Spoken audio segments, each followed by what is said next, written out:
Multi के पीछे जो लोग लगे हुए थे, फरहाना थी, नेहल थी, बसीर था। चलो मैं नेहल बसीर को तो हटा देती हूँ, उनको तो छोड़ो, मैं फरहाना के बारे में बात करना चाहती हूँ। फरहाना को क्या हो गया है? माल्टी वाले पार्ट पर फरहाना बिल्कुल गलत थी। बेचारी माल्टी के लिए मुझे बहुत बुरा लग रहा था यार, इतने सारे लोग मिलकर उस लड़की को पोक कर रहे हैं। अगर उसको नहीं खाना बनाना है, सब लोग आ रहे हैं, उस पर चढ़े जा रहे हैं। उसकी तबीयत ठीक नहीं थी एक्चुअली में, उसको कुछ प्रॉब्लम हो रही थी, और ये खुद लड़कियां होकर उस पर मतलब इतना टारगेट कर रही है, उसको इतना पोक कर रही हैं। और फरहाना से ये तो मैं उम्मीद नहीं रख सकती थी कि वो ऐसा करेगी। फरहाना टोटली गलत थी। माल्टी पूरी बना रही है, उसको नहीं पसंद है, वो पहले से बोल रही है कि मुझे फरहाना कुनिका और नेहल चाहिए ही नहीं, ना मुझे बसीर चाहिए वहां पर। नेहल को तो उंगली है, उसको किचन में आके फुटेज लेनी होती है पूरी, उसको मालूम है कि मेरी बैंड बजने वाली है तो मैं कहीं ना कहीं जाके कुछ ना कुछ तो करूंगी। लेकिन फरहाना को उस चीज की जरूरत नहीं है बिल्कुल भी। आकर बता रही हो उसे कि मैं दो पूरी ऐसे बना लो, तो फिर तुम ही बना लेती जब तुम उसको बना रही हो, बता रही हो इसको माल्टी को जान पूछ के तुम कर रही हो वो चीजें। बिल्कुल गलत था वहां पे।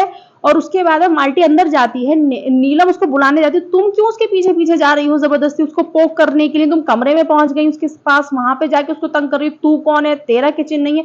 किसी का भी किचन नहीं है, ना आपका है ना किसी का है। लेकिन इतना भी पोकिंग अच्छी नहीं लगती है, एक्सट्रीम लेवल की। फरहाना टोटली वहां पे बहुत ही गलत और नेगेटिव दिख रही थी एक्चुअली में।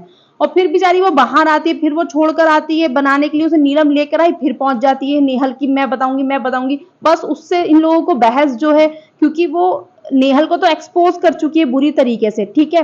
और उसके बाद में फिर वो बाहर छोड़कर चली जाती है गार्डन एरिया में। फिर फरहाना उसके पीछे पहुंच जाती है, वो बोल रही है कि मुझे क्रैम्प्स हो रहे हैं, मुझे प्रॉब्लम हो रही है। तो बोल रही है हम भी लड़कियां, हम सबको होता है। यार आप एक लड़की हो के एटलीस्ट ये तो मत करो। हर किसी की कंडीशन सेम नहीं होती है सिचुएशन में, इसमें किसी को प्रॉब्लम ज्यादा होती है, किसी को कम होती है। एटलीस्ट आप एक गर्ल हो तो आपको तो समझ में आना चाहिए ना।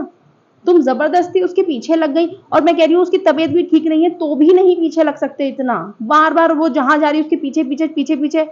भाई फरहाना माल्टी के पीछे जो पड़ी हुई है ना, वो गलत था। आज के टॉपिक में फरहाना बिल्कुल गलत थी माल्टी के, और उसमें मैं नेहल बसीर को तो कुछ कहूंगी नहीं, उन्हें तो छोड़ ही दो।